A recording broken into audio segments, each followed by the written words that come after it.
बिना माँ बाप के सारी तकलीफ़ झेली है और अभी कोई मतलब सब तकलीफ़ जो है कम नहीं हो रही है। मतलब कि लाइफ में बहुत ज़्यादा तकलीफ़ हमने झेली है और अब भी हर चीज़ झेल ही रहे, ख़त्म ही नहीं हो रही तकलीफ़। मतलब जैसे लगता है कि ज़िंदगी में सिर्फ तकलीफ़ झेलने के लिए बड़े हुए हैं। क्या तकलीफ़ है आपको? जब छोटे थे 1 साल 1.5 साल के तो मम्मी ख़त्म हो गई थी, 5 साल के थे तो पापा को बड़े पापा की लड़की ने गोली मार दी थी। इसके बाद फिर 1 महीने बाद मेरे भाई को जहर दे दिया गया था और एक बड़ी बहन थी जिसको जहर दे दिया। अब हम 3 बहन हैं और मेरी शादी भी हो गई है। शादी के बाद पति का कोई सपोर्ट नहीं, पति के शादी होने के बाद भी अकेले लाइफ में हम स्ट्रगल कर रहे हैं। तो लाइफ में सिर्फ तकलीफ़ ख़त्म नहीं हो रही है, हम सोच रहे हैं जो कि सबके साथ अच्छा करने के बावजूद भी अच्छा नहीं तो हो रहा। आपके भाई को बहन को जहर किसने दे दिया? हमारे चाचा और दादा ने मिलके, उन्होंने हमारी ज़मीन हड़पी, पापा को मारा, भाई को जहर दिया, मम्मी बचपन में ख़त्म हो गई और अब भी तकलीफ़ ख़त्म नहीं हो रही। तो अभी वो चाचा और ताऊ हैं? हाँ वो हैं, हमारी ज़मीन हड़प के रखी है और अब भी अब उनके यहाँ अगर हम जाएँ तो हमको जान से मार देंगे। हमारी ज़मीन कब्जा करके रखी है चाचा ने? चाचा, बड़े पापा। तो आप लोगों ने केस वेस नहीं किया? केस किया था, बहुत छोटे छोटे थे, 5 साल के थे, मतलब उस समय कोई समझ नहीं थी, उन्होंने बयान बदलवा दिया था और अब बड़े हुए हैं तो ज़मीन का केस वगैरह देख रहे हैं, लेकिन जो उनको बिकवाने जाओ तो वो उसको धमका देते हैं। अच्छा, कोई सपोर्ट नहीं करता? कोई भी नहीं सपोर्ट करता, कोई भी नहीं। हम 3 ही बहन हैं और तो एक दूसरे तीनों का बहनों का विवाह हो गया? नहीं, सिर्फ एक का हुआ है। तो विवाह आपका किसने करवाया? बड़ी सिस्टर ने। आपकी बहन का विवाह हो चुका? नहीं, उन्होंने नहीं किया क्योंकि वो बड़ी थी तो जिम्मेदारी तो थी, तो उन्होंने अभी मेरा। वो कहाँ हैं? अभी तो वो घर पे हैं। तो चाचा के पास? नहीं नहीं नहीं, हम लोग अपने यहाँ मतलब मौसी के यहाँ रहते हैं। तो बड़ी बहन ने आपका विवाह कर दिया और छोटी बहन भी विवाह के योग्य है? हाँ, छोटी बीमार है किया है। तो बड़ी अपना नहीं करेगी ब्याह? बड़ी नहीं करेंगे क्योंकि वो हम लोग की जिम्मेदारी देख रही है। नहीं तो वो अपना भी, अब आपकी पूरी होगी तो वो अपना भी कर ले ब्याह। हाँ मतलब वो करेंगी ही नहीं, वो मतलब उनको ऐसे ही, मतलब वो कह रहे हैं कि हम ऐसे ही रहेंगे जब हम। तो फिर आपका विवाह हुआ, पति हाँ। कहाँ है? कौन? पति? पति मेरे घर पे हैं। बैठो मेरी माँ, बैठो शांति से। पति घर पे हैं? हाँ। तो पति ध्यान नहीं रखते आपका?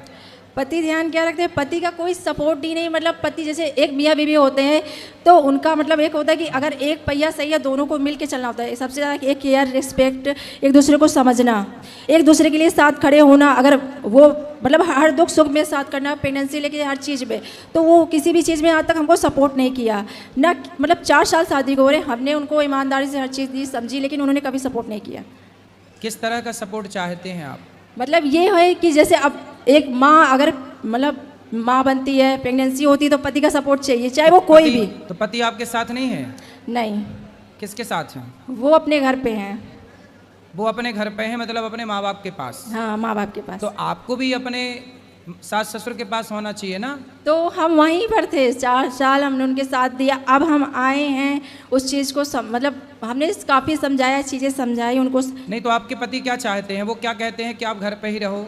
नहीं, वो ये चाहते हैं कि हम उनकी माँ बाप की सेवा करें। हमको सेवा करने में, काम करने में कोई दिक्कत नहीं, हमें उनको सपोर्ट करने में कोई दिक्कत नहीं, क्योंकि हर इंसान काम करता है और हमारे माँ बाप नहीं है तो हमको तो लगता है कि हम उनकी सेवा करेंगे। तो भाई हमारे तो माँ बाप नहीं, तो हमको अगर वो बिटिया समझेंगे तो हम क्यों नहीं माँ बाप।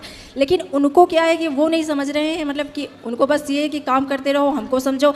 हम बच्चे से कोई लेना देना नहीं। हम ऑफिस 10 बजे जा रहे हैं, 2 बजे आ रहे हैं, तुमसे लेना, बच्चे से मतलब नहीं। ये सब चीज़ें सारी, देखो ये सब हर घर में लगभग छोटी छोटी बातें हैं, होती रहती हैं। इन बातों के कारण अपने पति को, अपनी गृहस्थी को ना छोड़िएगा, पति के साथ रहिएगा।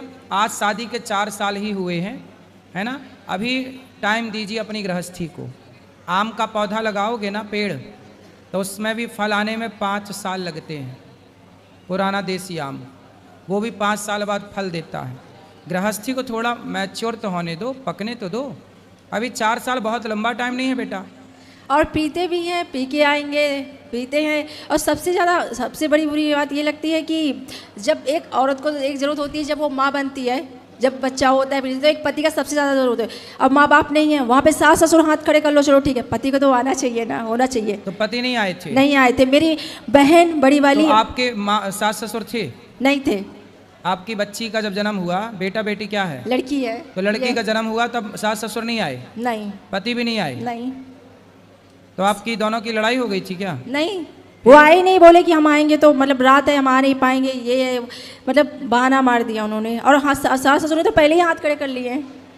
पति को ले आना एक बार, एक बार उसका भी पक्ष सुन लेंगे कि वो कहाँ गलत है, आप कहाँ गलत हैं।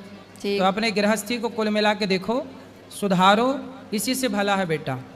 ऐसे बिगाड़ लेने से सब बिगड़ जाएगा। बिगाड़ लो तो एक दिन में सब बिगड़ जाता है, बनाने में बड़ा टाइम लगता है। बाबा बस मेरा ये कहना है कि बचपन से हमने सिर्फ तकलीफ झेली है, तो अब मतलब हम सब कुछ लेके चलना, सब कुछ समझदार, बट थोड़ा जैसे हम समझे थोड़ा आप हमको समझो। ये सही है, समझदारी से गृहस्थी चलती है। अपने पति को ले आना, हम समझाएंगे। ठीक है बाबा। ठीक है, उनको छोड़ना मत, ले आना, बात करेंगे, समझाएंगे। ठीक है। आदमी बुरा है तो सही भी तो हो सकता है ना, सही भी तो हो सकता है। यदि बच्चे मलमूत्र में भीगे हैं तो माँ साफ सुथरा भी तो कर देती है ना, धुल के। ऐसे ही है, हर व्यक्ति विचारों से गंदा हो नहीं, जाता है। वो कुछ करना ही नहीं चाहते हैं, उनको हमने बहुत समझाया है। और मतलब चलो हमें टाइम दो ना दो, बच्चे को तो टाइम दो। आप 2 बजे ऑफिस से आया, 3 बजे आ रहे हो, ये कोई टाइम नहीं। अब हमें टाइम मत दो, बच्चे को टाइम दो। बच्चे से तो प्यार होता है, चाहे आप हो, हमें कोई भी हो।